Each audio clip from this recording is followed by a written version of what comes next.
What's up, everybody? I hope you are doing well on this Saturday morning. This is Raphael Garcia here for episode 50. It's a big milestone there. Big episode 50 of the Let's Talk Wrestling podcast. I want to thank you for taking your time to check out our show. You can find me at rgarcia_sports, where I am always talking professional wrestling, MMA, combat sports, basketball, and everything else in between. And as far as the MMA ratings content, you can find us in a lot of different places. As always, start with MMAratings.net, where you can go and read the content that's written there. You can also check out our fight ratings, where you can tell us how excited you are for the upcoming action, such as UFC Brasilia tonight, and also tell us what you thought of past fights. You are using our star system to rate the action that goes on in the octagon and cages, such as Bellator and other promotions. You can find MMA Ratings content on Twitter and Instagram at MMA Ratings Net. And you can also check us out across podcast platforms such as Spotify, Anchor, Google Podcasts, used to be on SoundCloud, not anymore, Apple iTunes, and YouTube as well at our channel MMA Ratings. Myself and Shwan Hume, we do a show on Tuesday talking about mixed martial arts, which we've been doing for years now. We're at episode like almost 160 now. This show is rather new, but we're at episode 50, just as an important milestone. So thank you for everyone that's been listening to the show and giving us feedback. I appreciate you doing so.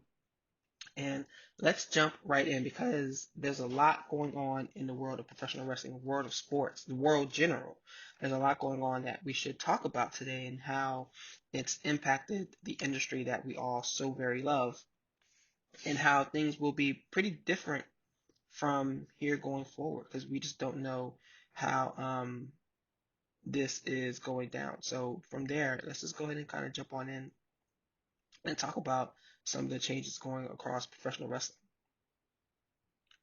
So any wrestling podcast you're probably listening to over the week started with the coronavirus topic and how it has impacted the professional wrestling industry. And before we even get into that, it's important that we say that the the virus itself and the damage per se is causing across the world is bigger than professional wrestling. Period. It will always be bigger than professional wrestling. There are individuals who are losing their lives, who are losing their ability to do a lot of things that they've done their whole life, and that always takes precedent over a pastime such as professional wrestling and any other sport or entertainment avenue that can exist. So, yeah, we always got to start there and express grief for those who are going through the effects of this virus, no matter where they are in the world. And across the world, we've seen its impact on wrestling. Out in Japan, for example, some or out in some Asian countries, they're like hosting closed door, I'll call it, professional wrestling events where the show goes on, but there's no crowd present. You see, One Championship in Singapore is doing that. They're an MMA promotion where they're having their fights. I think they announced all of their fights through May will go on in closed door venues. So they're taking some extensive precautions and they're trying to play it safe there while pushing business forward as much as possible. In the United States, the coronavirus has it's here and it's having an impact. Portions of major cities are being quarantined. I believe New York, there's a portion New Rochelle that's quarantined. Pieces of Philly that's quarantined as well. Work from home status has been basically mandated across multiple industries. I myself, starting this Monday, I will be working from home for the next 2 weeks. The Maryland school system has shut down for 2 weeks. DC has shut down for 2 weeks. It's already impacting major important industries, and you see that's going to have an impact as well too. Some industries are shutting down completely.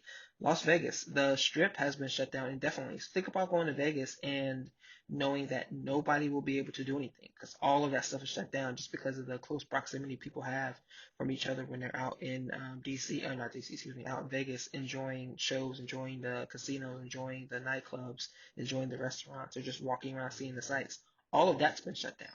You also have the NBA and NHL completely suspended their seasons, and those are huge stories because this past, I think it was Tuesday or Wednesday, they just shut everything down. The NBA took the first steps when they had a player pop up with coronavirus, and they just decided, okay, that's it. We're shutting all of this down. They shut down one game before it even really fully got tipped off with the players on the court and the fans in the stands.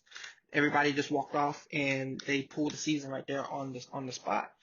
NHL has suspended their season as well too. And MLB is closing down spring training. So think about the millions upon millions of dollars that are being lost right there, and you'll see how extensive and how serious the situation is. March Madness, one of the biggest sports events in the United States every year, not happening this year because they canceled all of their games as well. They were originally going to try to do them in front of closed door venues as well, but that did not happen. So the virus's spread is a real thing. And how is it impacting the professional wrestling industry? Well, a lot of states are passing mandates that large gatherings are not allowed. You know, 400 people, you just can't do it. You can't bring that many people together in one place because of concerns of how easily the virus is spread from person to person.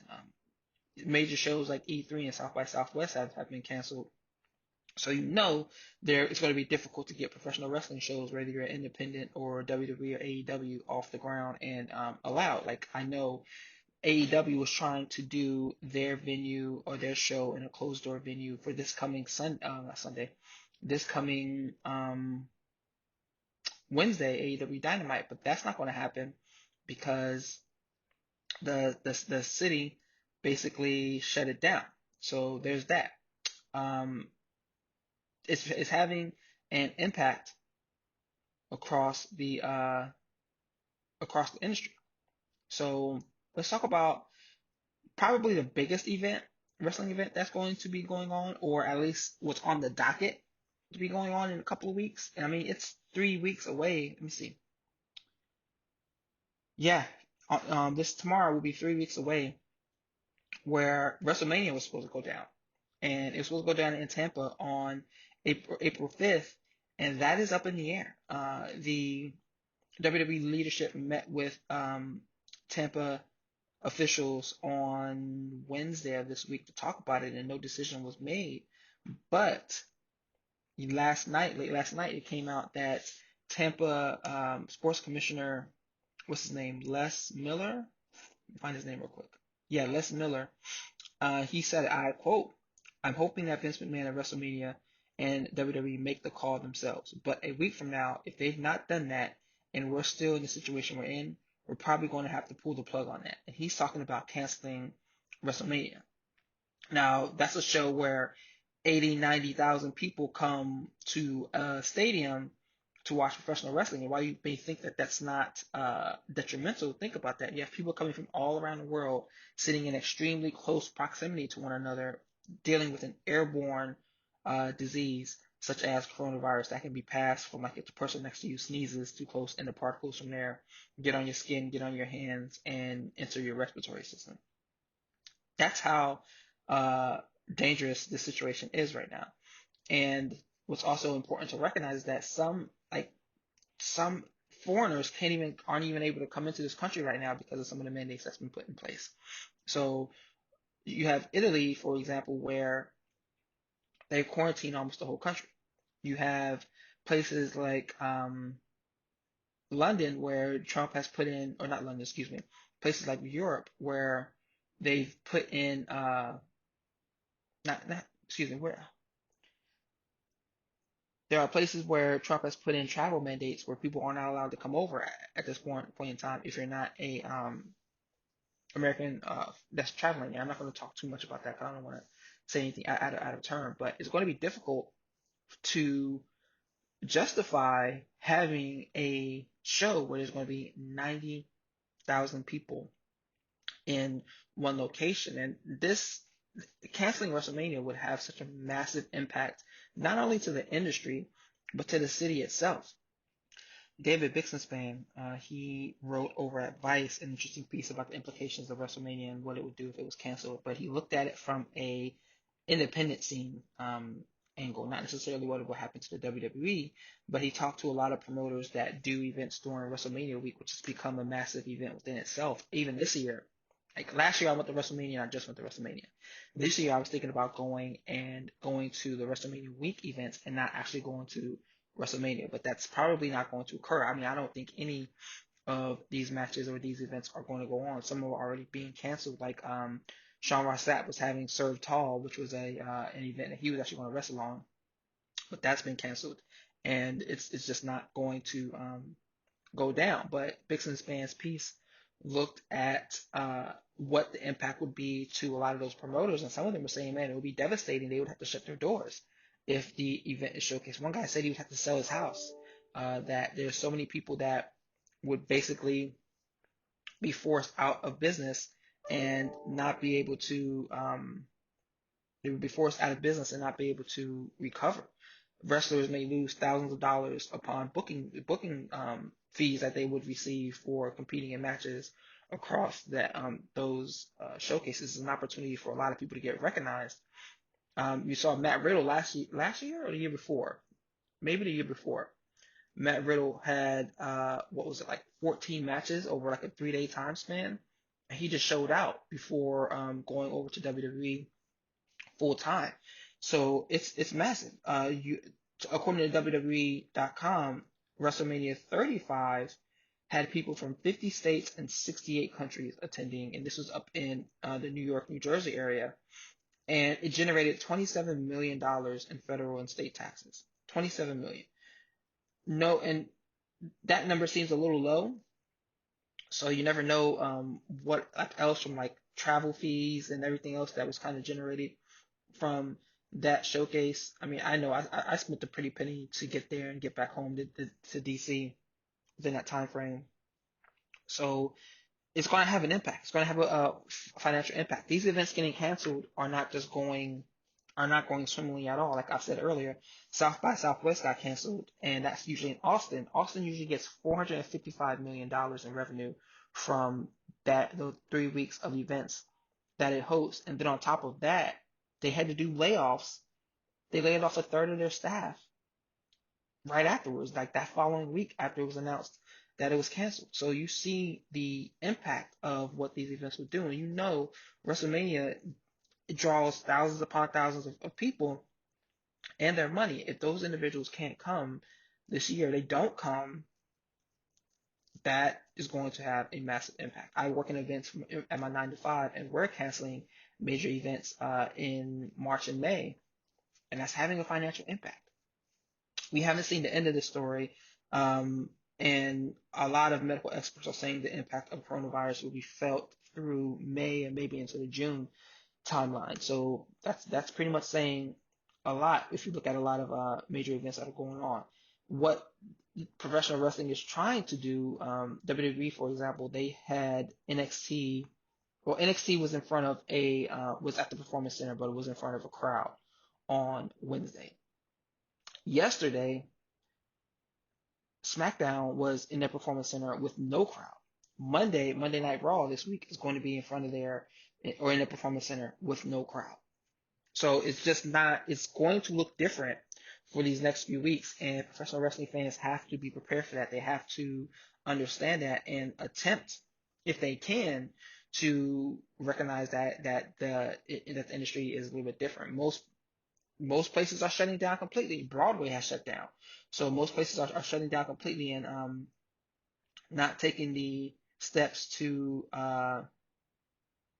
taking the steps to protect everyone involved. So it's interesting that they're taking these things a little bit differently. I have a theory around that, also based around why the WWE and the UFC are still, trying to remain quote unquote not panicking. But I don't think I want to get to that fully right now. Maybe that's something I'll write about at a later date. But this is going to be big. I mean, even maybe some of the independent promotions that we've come to love, they may not even be around anymore after this pandemic goes away. This thing is bigger than professional wrestling, and it's going to have an impact. I wanted to talk a little bit about some of the wrestling action that I watched this week. Mainly, I watched NXT. I flipped back to AEW a couple times, but I didn't watch enough of that show that I'm confident in doing like a recap. So, as I mentioned a couple weeks ago, what I'm going to begin doing is flipping back and forth, but is not flipping back and forth, excuse me, alternating weeks between AEW and NXT. Just because I just want to keep my eyes fresh and looking between the two. I think AEW has been good these last 3, 4 weeks to me. As I mentioned originally, I wasn't 110% invested, but I am more so now. And I just want to make sure I'm giving them just as much attention as I'm giving NXT and WWE. This week was the NXT week. And I personally thought NXT was pretty good this week. I liked everything that I saw, just about everything I saw. They had two important women's matches with stakes. You know, they were battling for spots in the ladder match. They had a title defense, two title defenses actually on their show. They had some pretty good segments as well. Keith Lee and Cameron Grimes, that was a good match. I am not a Cameron Grimes guy, but he showed that he can go in this match as well too. I like him as a, I don't know if he'll be a kind of rise back up to the top contender against Keith Lee, but this was a good match where he came out, challenged Lee because he got the win over Dijakovic last week. Challenged Lee, gets beat, and maybe he goes back down the roster for right now. Maybe it comes back up later. But that's an interesting way that I mean that's the way I think that they should book these kind of mid card titles. Guys come up, rise up, challenge, get pushed back down. Come up, rise up, challenge, get pushed back down. And he looked pretty good in this match as well. Keith looked good as always. You know, he is who he is. He's going to be that guy. Damian Priest attacked Lee from behind. Dominic Dijakovic made the save, but Keith Lee then hit the I can't remember what the name of that power bomb is that he uses, but he hit the power bomb on Dijakovic. And I don't know if that was like he was confused or he was just making it a point to smash who the first guy he saw. But that's going to lead to an interesting storyline in the future for all three men involved. The two women's matches they had on tonight were awesome. Dakota Kai versus Mia Yim, and they also gave us Deanna Purrazzo versus Tegan Knox. So Kai or Yim got the win here. Kai tried to have Raquel Gonzalez do the run in, but the ref saw it, and there was kind of like a confusion angle where Yim was able to take advantage of it, eat the feet, and get the pin. I wonder what they're going to do with Kai though, because she hasn't gotten any big moments. She hasn't gotten any. Well, no, that's not true. She got the win over Knox at Takeover because Gonzalez has helped her, but and she did. Did she get the cage match win? She did get the cage match victory because Gonzalez helped her there. So I am wrong about that. But I wonder what they're going to do with her. Are they going to build Kai up into a challenger, or is she going to basically be used to get Gonzalez over? I'm interested in seeing how this plays out because I think Kai can be a star. I think Kai can be a star, but let's see how that really plays out. Then we got the match, man, the match of the night to me, Raul Mendoza versus Kushida. And as you guys know, I'm definitely a Kushida mark. I'm right. I'm a mark for him, just like I'm a mark for Pac. Guy can do nothing wrong. I don't care what it is. He can do nothing wrong. I love his entrance and the way they time it off of him like touching his watch, like he's going through the like he's doing the Back to the Future motif. Mendoza can work. I've seen some of his work before. I hadn't seen him on TV in a while, but he can definitely he can go from bell to bell. We're gonna talk about what happened to him after the match too as well. Kushida was out there being great. The finish comes when he hits an avalanche flying armbar for the win. I was not expecting that. I hadn't seen that before, and I was just blown away, like blown away. As someone who can't do a typical flying armbar in Brazilian Jiu-Jitsu, this guy out there doing shit like that, I'm like, what the hell? I'm here for that 110 times out of 110. So it was amazing to watch. I definitely enjoyed and appreciated that. Raul Mendoza then gets attacked backstage. Well, not attacked. He gets kidnapped by two guys who are wearing conquistadors masks, and yeah, I do want to see what this angle is going to go to, what happened. But why does it always have to be Latino on Latino violence within the WWE all the time? All the time. Like if you look at Humberto Carrillo, he is involved in an angle with Angel Garza and Andrade, who's also involved with Rey Mysterio, and Zelina Vega is there. It's like that's all that they can do with Latinx wrestlers, and it's pretty unfortunate. Then we got a nice segment with Austin Theory and Drew Brees. Goodness, Austin Theory and Tyler Breeze. A great one-liner between the two. Looking forward to that match. They'll probably do it next week. Knox and Prazo. Knox get the win. I don't really remember what happened in that match. Yeah, Deanna Prazo was interesting. I looked at her. I'm like, who is it? I've heard a lot of good things about her, but I just don't know too much about her on the independent scene. So let's see. Kind of, I may have to go back and see what she looks like. Um, let's see the final segments. Undisputed Era gets a big win over the Broserweights. And I mean, I wasn't too involved and interested in this match. Velveteen Dream did the Velveteen Dream stick at the start, but just wasn't too bought in. You knew the kind of way it was going to go. It was going to be a great tag team match. You knew UE wasn't going to win. They're going to be keeping the titles on the Broserweights right now. But I mean, it was a fun little thing. Tommaso Ciampa and Johnny Gargano brawl all over the PSC, breaking shit, just smashing shit up, breaking doors, breaking windows, breaking mirrors. They hit the air raid crash from I guess, the platform where, what's his name? William Regal sits. They hit that from there through the table on the side. So there's a lot of madness.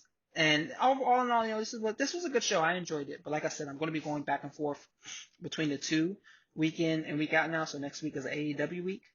So I mean, let's see what that looks like. I saw how the end of AEW this week, and it was more inner circle, Adam Page stuff. Adam Page and well, I would say not the Young Bucks, but just Matt Jackson. So they have a couple interesting things going on, but we'll see what that looks like next week, or if they can even do a show. We never know. They may end up having to call their show as a whole. But either way, yeah, professional wrestling is in a very interesting space right now, and the fans need to be prepared. The wrestlers need to be prepared. The independent scene is going to look different.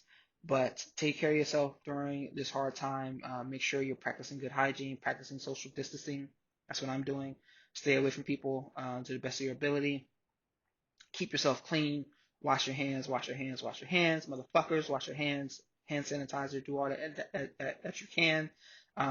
Yeah, just take care of yourself and be safe out there, everyone. This is Raphael Garcia here for episode 50 of the Let's Talk Wrestling podcast. Thank you for everyone who's listened to this content and supporting me and motivating me to get to this point. If you've listened to a show, thank you. If you've liked the show, thank you. If you shared or retweeted one, thank you as well. Have a great day, everyone. Enjoy your weekend. And again, be safe out there.